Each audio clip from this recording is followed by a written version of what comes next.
So we have two pieces tonight from his writings, from Rav Shlomo Zalman Ehrenreich's writings on Purim, that I think are very interesting. So the first one will focus on Achashverosh, and then the second one will focus a little bit more on Esther. So let's jump ahead in the story to, in a sense, what is the climax of the Megillah. Haman convinces Achashverosh to decree that the Jews should be killed, and Achashverosh goes along with the plan, and it's about to be carried out, and then Esther starts showing up and inviting Achashverosh and Haman to these parties, right? We're familiar with the story. And at the second one, Esther basically confronts Achashverosh and says, this is what's going on. So we're in chapter 7, Perek Zayin, in source number 1. Vayomer hamelech Achashverosh, vayomer le'Esther hamalka. He says to her, Mi hu zeh ve'ezeh hu. Who is this? And which one is he? Asher mela'oli bo la'asos kain. Who is this mystery person that you've been talking about all this time that wants to kill your people? Vatomer Esther, ish tsar ve'oyev. She says, a man who is a persecutor and an enemy, Haman hara hazeh, this evil Haman.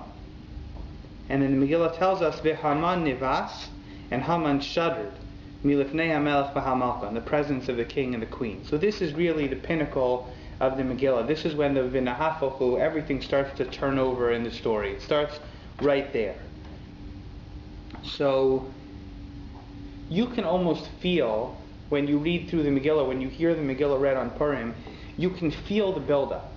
Esther goes to the king and she risks her life, and then he says, what do you want? And she's very mysterious, and then she's at one party and then another party, and then she builds it up and she says, ish, tsar, v'oyev, this person who's a persecutor, this person who is horrible, our enemy. And then she finally spills the beans and she says that it's Haman after all this time. But what's fascinating is that in source number 2, the Gemara in Megillah gives the exact opposite impression. Source 2, the Gemara in Megillah should say 16a, not 15a, Tes Zayin Amud Aleph. The Gemara cites this pasuk, Vatomer Esther ish tsar v'oyev Haman hara hazeh. She said, is this enemy Haman, this evil person? Amar Rebbe Elazar, melamed shahaisa mechaveh klape Achashverosh. This is coming to teach us that she was pointing towards Achashverosh, meaning she was convicting him, the king himself, of being responsible for the atrocities that were going to be committed against the Jews. Uba malach v'siter yada klape Haman, until an angel came and turned her hand, or pushed her hand, toward Haman. So this itself is a very, very difficult statement to understand for a number of reasons. But obviously, the Gemara here, Rebbe Elazar, is picking up on the details of this pasuk. Ish, she says, ish, tsar v'oyev. And then out of the blue she says, Haman hara hazeh. So the way that Rebbe Elazar sees this is that she was going for the king. She was going for Achashverosh. She called these parties to tell Achashverosh that the whole thing was his fault. And the Malach, for whatever reason, comes in and redirects her hand so that she should only blame Haman and not blame the king. A very, I think, mysterious piece of Gemara, and one that's not so well known. Yeah, please. What makes Rabbi Eliezer think such a thing? I mean, it says Haman Arazeh. So No, but she was accusing, if she wanted to accuse Achashverosh, against whom? I mean, against show God that he's the. She wanted help from him, that he reigned in So Haman. What I think we'll see is, number one, in order to analyze this Gemara properly, you have to do two things. You have to figure out what was Esther's assumption to start. Why was she going to accuse Achashverosh? That's A. And B, you have to begin to understand why the Malach interfered. Right? If Esther is right in blaming Achashverosh for what happened in the story, so let the Malach go. The Malach shouldn't get in her way. Let her accuse the king. And if the Malach is right, so then why was she blaming Achashverosh to begin with? So this is our first question. And if you think about it, when we come into Purim, I think we have a predisposition to hate Haman. And we've talked about biblical characters mainly in Sefer Bereshis. We talked about the development of characters in Chumash, and are they guilty, are they not guilty? And in this case, in Tanakh, we're not going to question whether Haman was guilty. It's clear that Haman takes a certain amount of the blame here. But we come into Purim with this mindset. We read Parsha Zachar about the mitzvah to destroy the people of Amalek, and we hear that Haman is a descendant of Amalek, and this is the battle with Esav, between Jacob and Esav, over and over, the same battle. And you come into Purim and you write Haman on the bottom of your shoe, and you make noise when we hear Haman's name, so Haman's guilty. But what about Achashverosh? How much responsibility does Achashverosh take for this event? And maybe the fool, right? So there are different approaches. So one approach in this whole situation is to say that Achashverosh is a fool. To a certain extent, he's a bystander. He's what? He's a bystander. Haman's doing all these things, and the king isn't smart enough or doesn't care enough to stop him. He's busy So yours.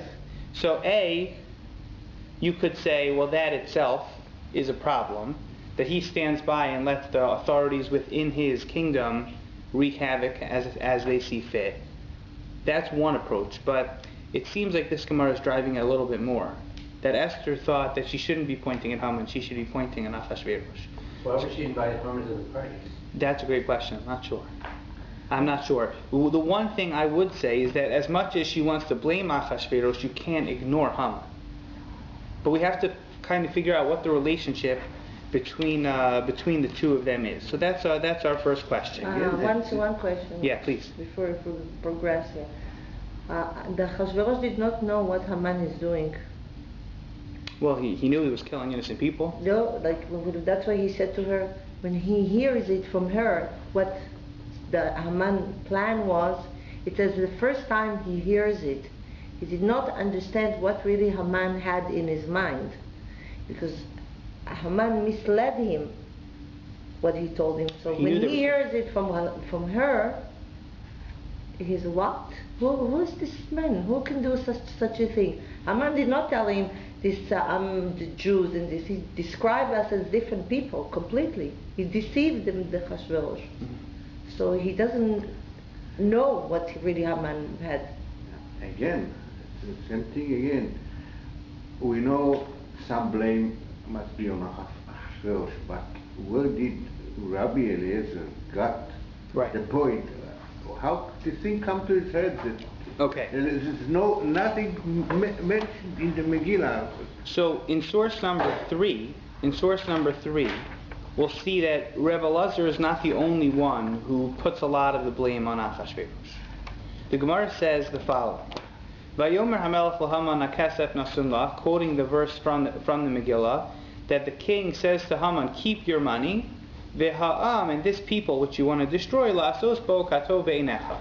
The first line in source 3, the Gemara Megillah on Daf Yudal. Quoting the Megillah, Haman basically comes to Achashverosh and he says, I'll make you a deal, I want to wipe out this people. And what is the king's response? He says, keep your money. It's on me, right? No problem. So, take a look at the parable, that the metaphor that the Gemara gives. Amar Rabbi Abba. Rabbi Abba stated the following: Mashal to Achashverosh v'Haman lema hadavar dome. What parable is similar to the relationship of Achashverosh and Haman? L'shnei b'nei Adam, le'echad hayalo tel b'toch sadeh. One of them had a mound, like a mound of dirt in his field. U'le'echad hayalo charetz b'toch sadeh. And the other one had a ditch in his field.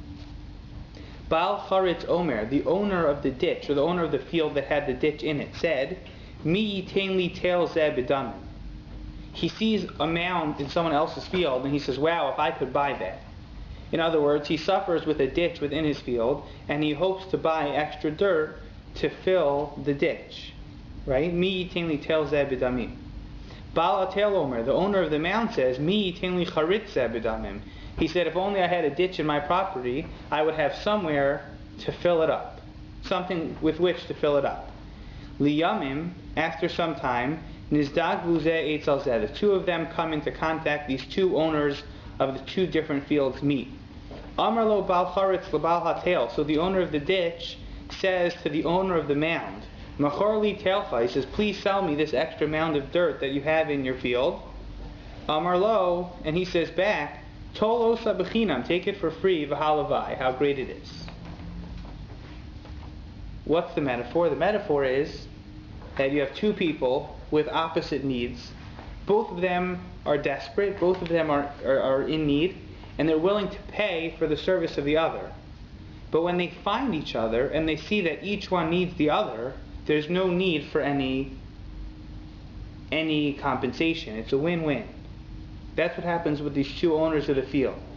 So too, apparently, is the relationship between Achashverosh and Haman. Haman comes to the king and he says, you probably have no interest in killing the Jews. And if you have no interest in killing the Jewish people, I'm willing to pay for the right to do it. And what's Achashverosh's response? You want to wipe out the Jews? That's great. It's on me. No problem. Pay me? Why pay me? We'll call it even. It's a win-win. So, all right. Makes it fine. Achashverosh says it's not such an innocent bystander. But where did Rabbi Eliezer got the idea that Malach? It doesn't say any. It does build stories about it. Well, if you're the ruler of a country, you are responsible for what goes on in your country. Right. He does have responsibility to make sure people aren't killed. Yeah, of course. He does have that responsibility, but it seems like it's more than that. It seems like he's an equal participant in this process. He's excited to a certain extent to see him. And the Gemara here is really equating the two of them. And the point we're making all along is, how do you see this in one verse if throughout the whole Megillah we don't see that Achashverosh is held responsible? He doesn't seem to be the active player. And now the Gemara comes in a number of places and just keeps saying, look at Achashverosh. Look at the way that he tried to kill the Jewish people, the way Esther blamed him for it, the way that the Gemara equates him to Haman. It's really interesting. I still don't see the analogy though. What did Achashverosh get for the destruction of the Jews? Like we said, they both benefit by the transaction. He seems to be saying, I don't care, you don't have to give me money, go ahead and do it. But what's his benefit to make the analogy? Great. Okay, great. So, what does Achashverosh get? Okay. There is a question, one more question, that the Gemara raises, what the name of Achashverosh means. What does Achashverosh mean? And the Gemara suggests a number of different opinions as to what the root of that name is. We have a few of them in source number 4, but not all of them. Achashverosh. Amar Rav stated, Achiv shel Rosh, the brother of the head. Uben Gilo shel Rosh. Ben Gilo is difficult to translate literally, but he has the same character as the head. Achiv shel Nebuchadnezzar Harasha, shenikra Rosh. He is like the brother of Nebuchadnezzar, who was the king before him in Bavel, who was referred to as the head, as the Rosh. Shenemar Antu Resha de Dahava. When the prophet Daniel has prophecies to explain the dreams of Nebuchadnezzar, one of the dreams that he has is the dream of this very bizarre statue or idol that was made of different materials. The head was made of gold, and then parts were made from silver, and then other parts from copper, etc., etc. And he tells Nebuchadnezzar that he is representative of the gold head of this idol. His son will be the representative of the silver parts, etc., etc., as the kingdoms go on and the transfer of power takes place in his kingdom and then eventually throughout the world. A very strange metaphor in that dream. But Daniel refers to Nebuchadnezzar, who preceded Achashverosh in the kingdom, as the head of gold. So Achashverosh is Achiv shel Rosh, the brother of the head, meaning the brother of the first leader, who was Nebuchadnezzar. Ben Gilo shel Rosh, what does it mean that they possess the same characteristics? Hu harag, meaning Nebuchadnezzar killed the Jews. Hu bikesh laharog, Achashverosh attempted to kill the Jews, probably referring to the Purim story. Hu hechrev, Nebuchadnezzar destroyed the Beis HaMikdash. Hu bikesh lahachrev, Achashverosh wanted to destroy but was unsuccessful. Shenemar b'malchus Achashverosh, etc. In the kingdom of Achashverosh, and so on. That's the first approach. Achashverosh, Achiv shel Rosh, he possessed similar characteristics to Nebuchadnezzar. That's approach number 1. And in the bold we have Shmuel. Shmuel Amar, Shehushcharu Pneiam Shal Yisrael Biyamav Keshule Kedera. Shmuel said that he blackened the faces of the Jews in his time like the walls of a pot. A very mysterious statement.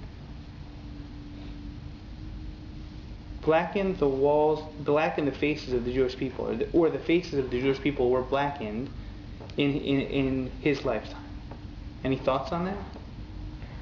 Like today. What do you mean? Anti-Semitism all over the place. The Jews, whatever they do is wrong. Like Hitler. So here's the amazing, I think one of the great levels of this sefer that we're quoting from today from Shlomo Zalman Ehrenreich and the Lechem Shlomo. His knowledge of these types of Gemaras was so unbelievable, the way he put them all together.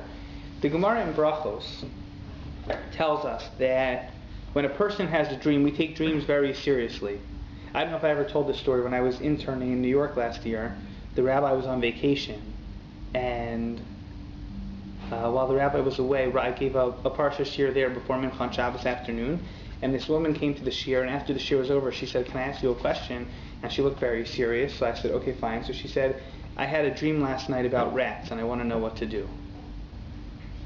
So I just said, we don't do that in Smicha. I have no idea how to answer that question, So, I said to her, there's probably the religious answer and the Freudian answer. I don't know which one you want, but that was how do we answer those things? But the truth is that to a certain extent we take dreams very seriously, fasting for a bad dream. There are such concepts in halacha for sure.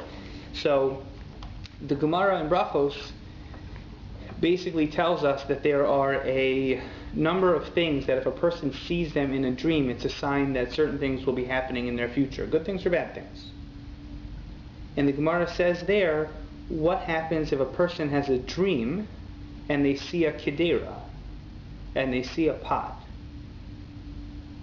So what do you think? That's a sign for anybody? Food. For good food, right? Maybe interesting, right? That could be one. So the Gemara says it's a sign for peace. Why peace? A melting pot. So it's interesting. One of the interpretations, the one that he quotes, the Lechem Shlomo quotes, is the reason that the pot is a sign of peace is because it has the ability to bring opposing elements together. Fire and water never mix. Either the water puts out the fire or the fire causes the water to evaporate. So how do you heat up water with fire? How do you use one to support the other? You use the pot. You put the pot on the stove and you fill it with water. That allows the water and the fire to interact peacefully, if you will. Very interesting approach to that piece of Gemara. So Rav Ehrenreich can follow the logic here. He says something very interesting. Hushcharu pneihem. If you look at that first word in Shmuel's statement in the Hebrew, the shoresh of that word is shin chet resh, like shachor, which means black, to blacken, right?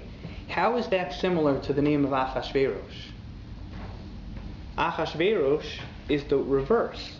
It's ches shin resh, not shin ches resh. If you follow that, the letters are inverted. So he said that's exactly what Achashverosh's mentality was. Achashverosh was a peaceful person. Achashverosh invited the Jewish people to celebrate in his parties.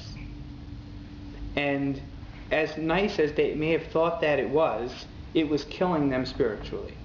Really? And he sees himself, Achashverosh sees himself as a peaceful person. He is the kedera, he is the pot, but essentially he's the melting pot, where he's assimilating all the cultures.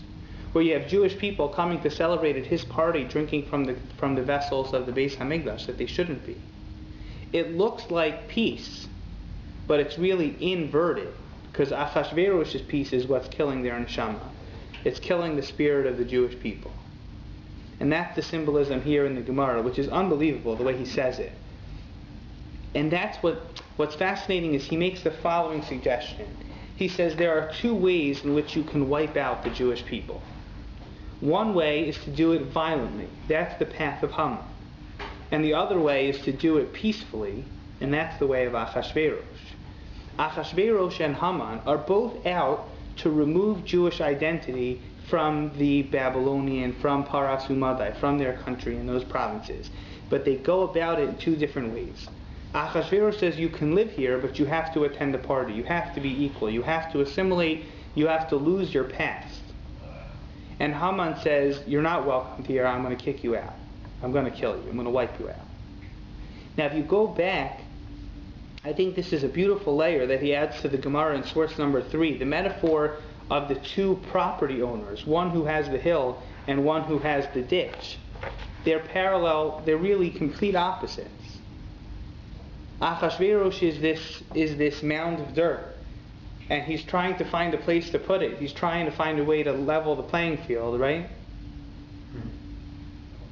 And Haman is looking to wipe them out. Haman's looking to find, he doesn't want it. And what's really unbelievable is that they're both going for the same thing. They're both going for even fields. Right? A field that doesn't have the presence of Judaism, but they're going about it in the exact opposite way. One is looking to get rid of the dirt that he has, and the other one is looking to fill all the ditches. And when they find each other, when the two of them find each other, so then there's no need for money, there's no need to bargain. They want the exact same thing. And he says that's essentially what Esther was attempting to do according to Rebbe Lazar. Esther is confronting Achashverosh not because he doesn't know about Haman. He's fine with Haman killing people. He thinks that he's being peaceful. He thinks that he's creating a positive culture. And he doesn't realize that he's killing the spirit of the Jewish people at the same time. Esther's not there to accuse him in front of God, not to hold him accountable. Esther's there planning to show him that the way that he treats the Jewish people is the exact same way that Haman does. They're on the same playing field, the two of them. Why does the Malach interfere? So the Lechem Shlomo suggests because that would have gotten Esther killed. For her to call the king out like that, it wasn't practical. It wouldn't have worked. So he reverts her hand to Haman, and it gets Achashverosh to stop.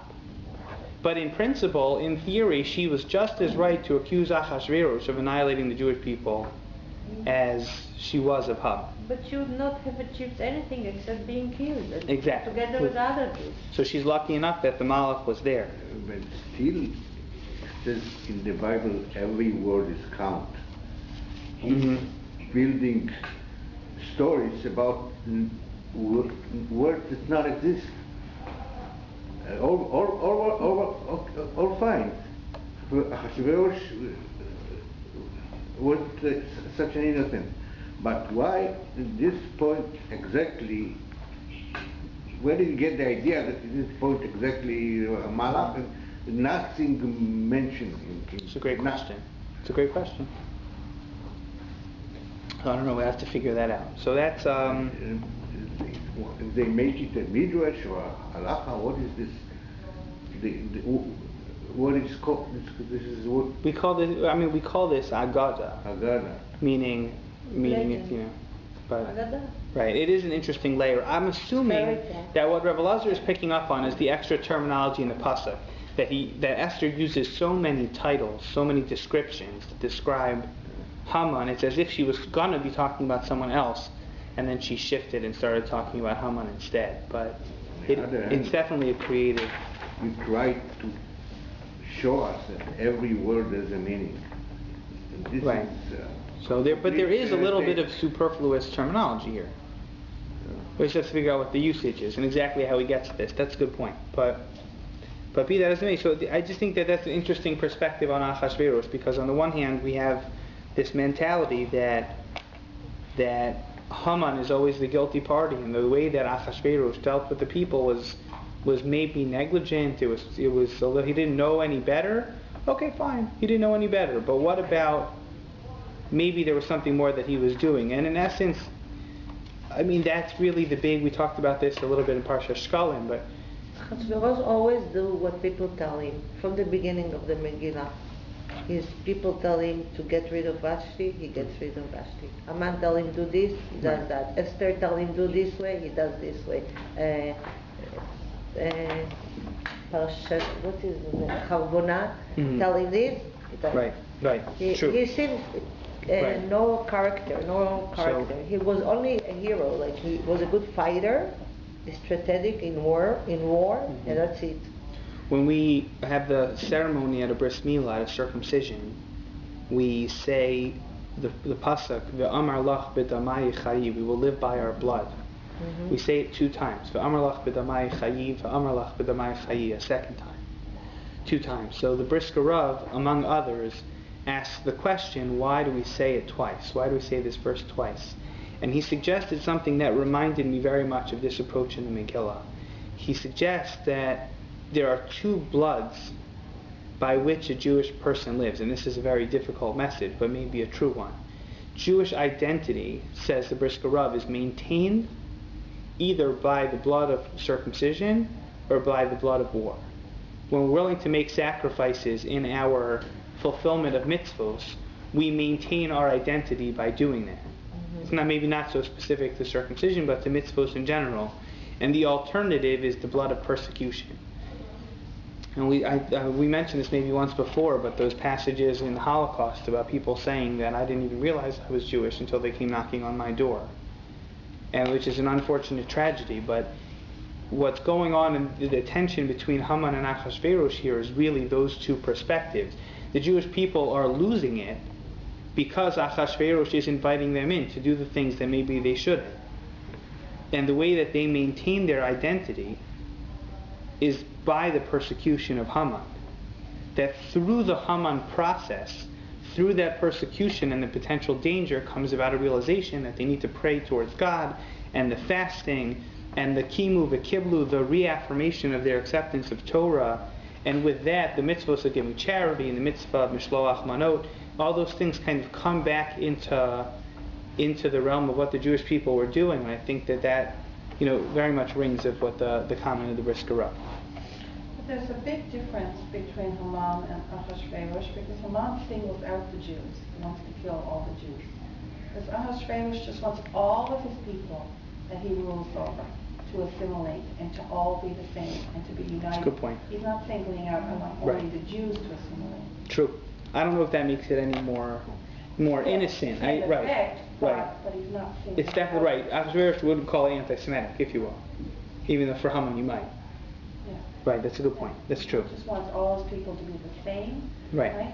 Right. It is the melting pot essentially. And that's what happens in the Babylonian period. They take nations from throughout Europe and they mix them up, and that's what their goal was. Okay, so that's approach number 1, the relationship between Ahasuerus and Haman. That's approach number 1. Approach number 2 is also, I think, equally fascinating, but here the focus, to a certain extent, is on Esther. So, let's throw out the question just to start. Why is the Megillah named for Esther as opposed to Mordechai?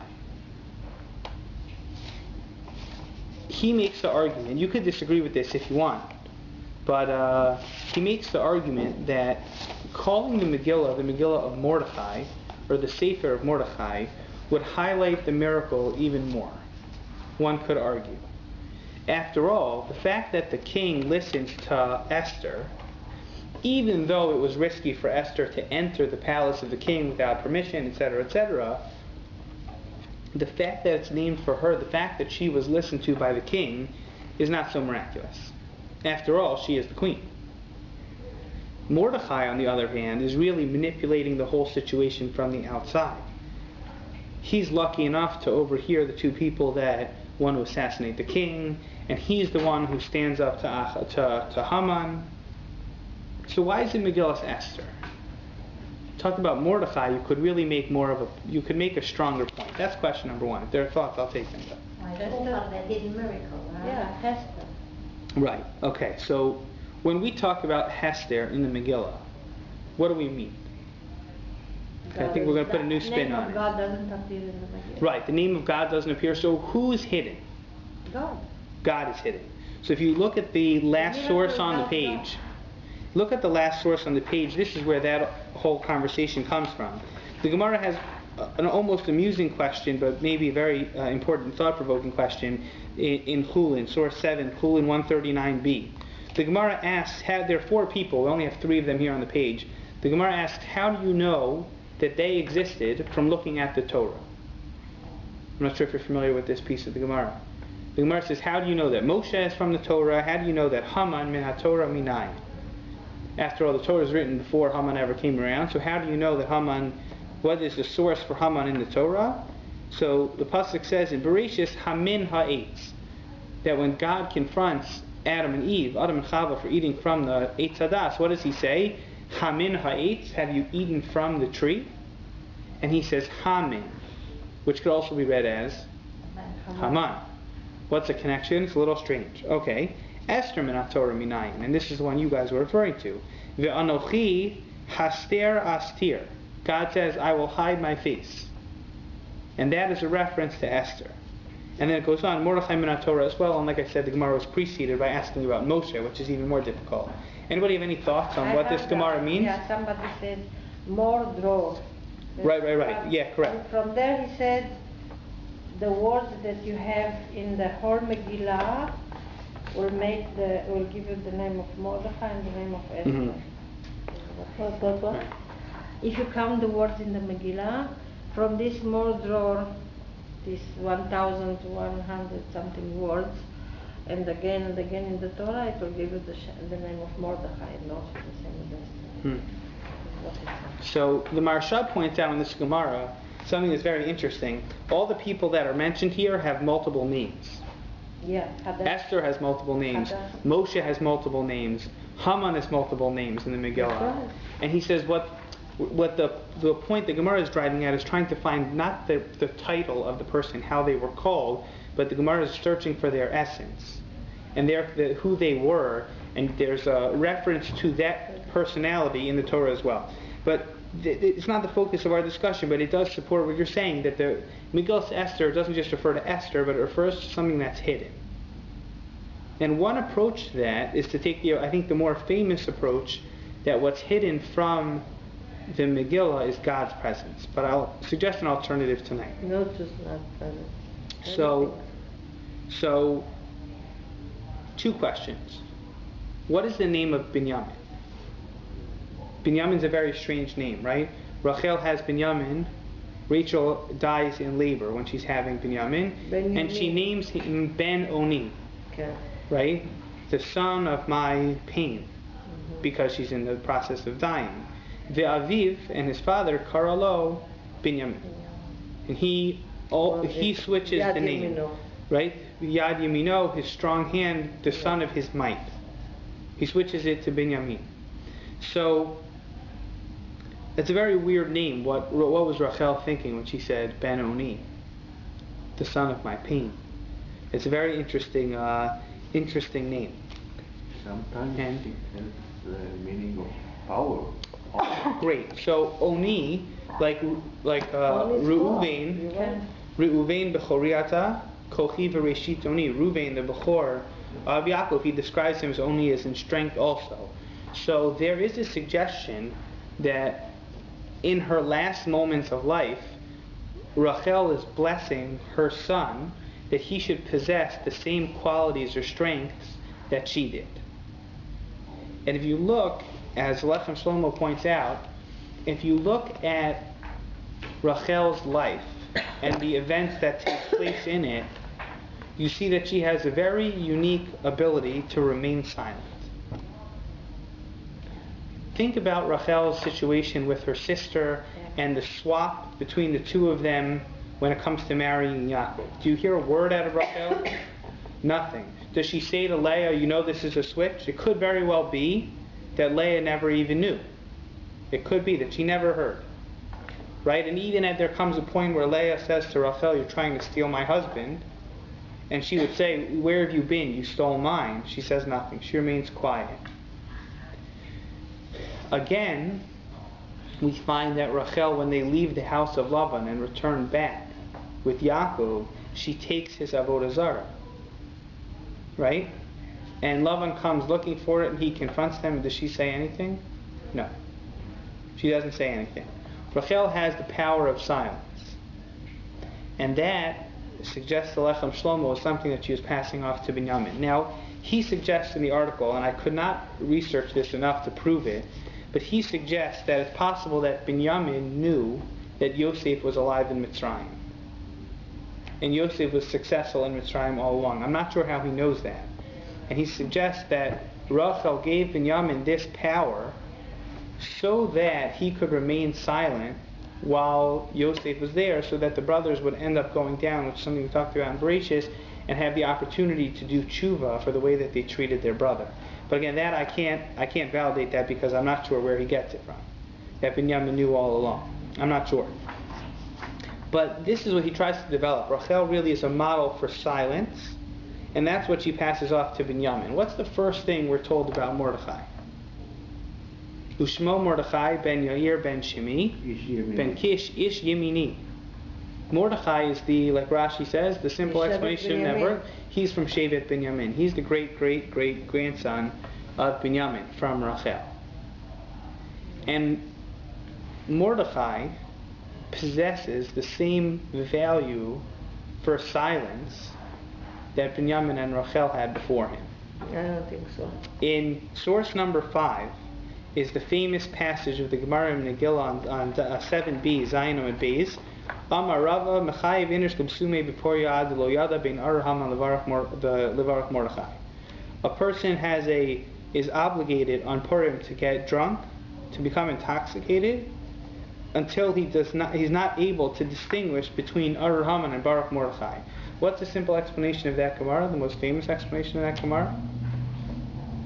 That when you talk about Haman, you say, cursed is Haman for what he tried to do to us. And when you talk about Mordechai, you say, blessed is Mordechai for saving our people. And a person who's drunk can't really distinguish between the two. And that's the mitzvah. Strange mitzvah. Okay. There is an alternative reading of this Gemara that is suggested by a number of the Achronim that actually supports what we're talking about right now. And the suggestion they make is that between Arur Haman and Baruch Mordechai doesn't refer to those phrases, but it refers to specific points in the story of the Megillah.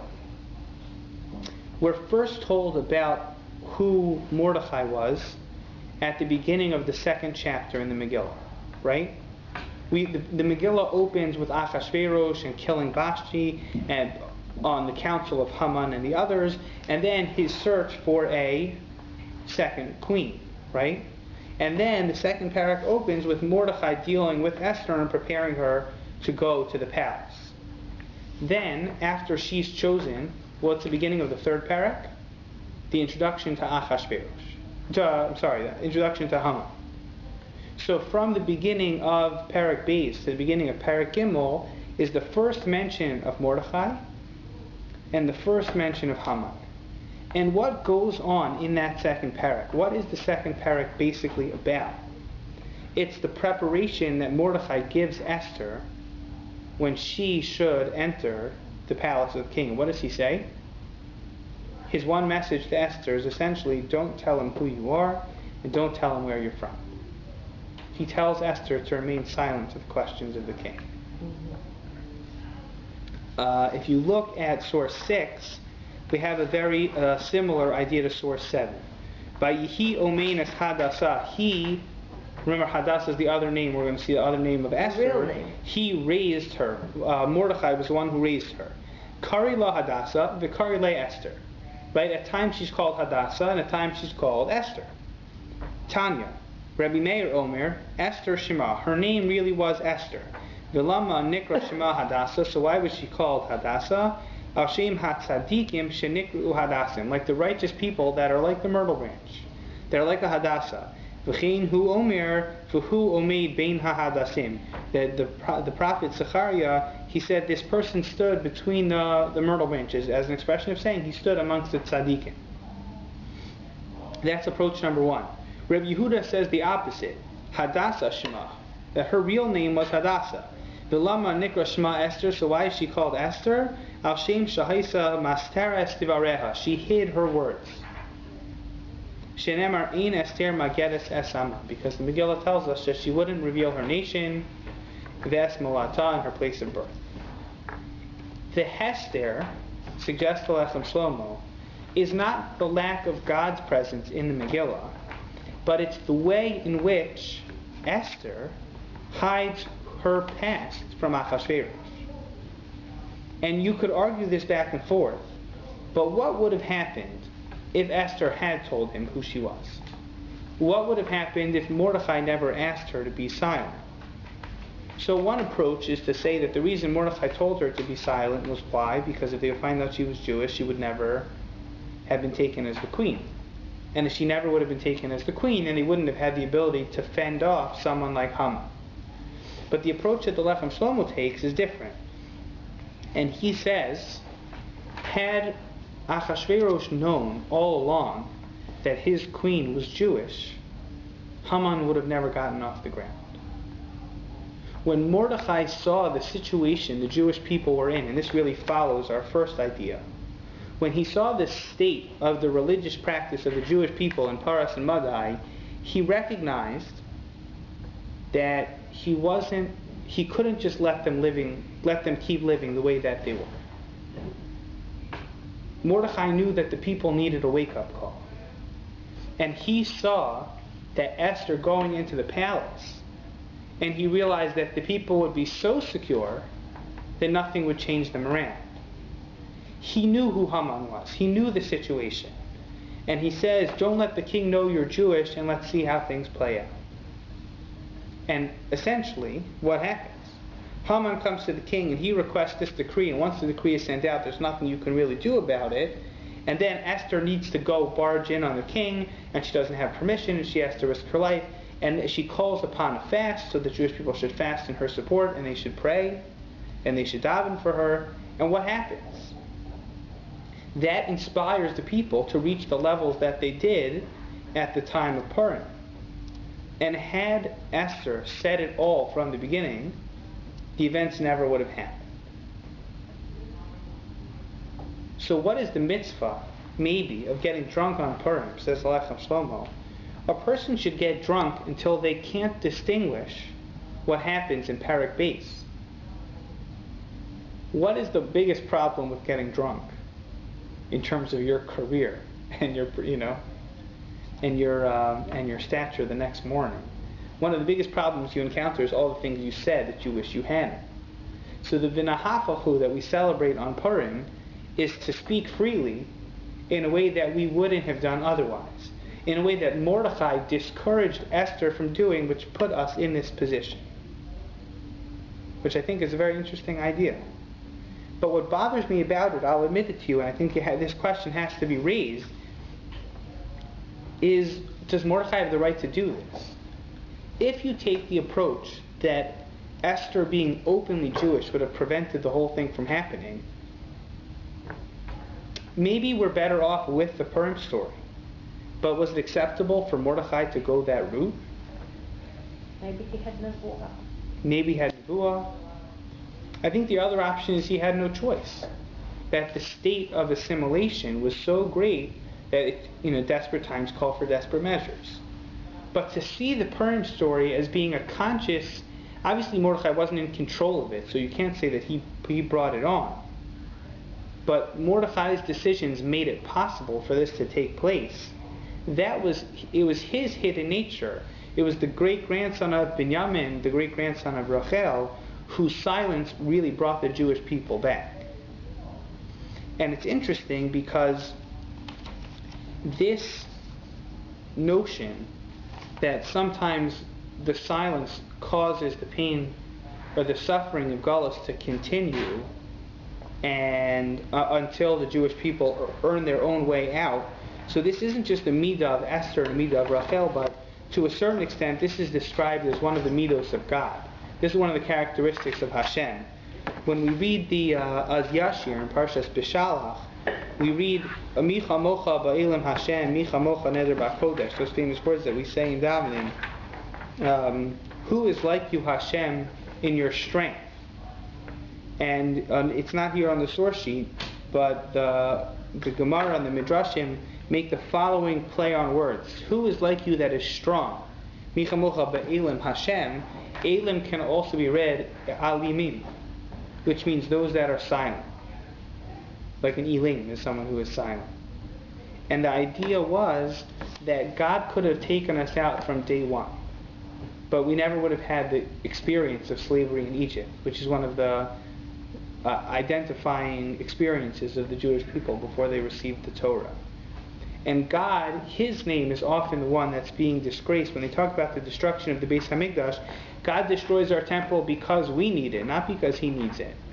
And at the same time as we're being taught lessons, God, at least His reputation, is suffering throughout the world. And you would think that if God is concerned, so to speak, about His own reputation, He wouldn't let these things happen. But because He realizes that they're beneficial for the Jewish people, so God lets them take place. God remains silent. God remains hidden. So I think that this really highlights the two levels of Hester and why the Megillah is named for her.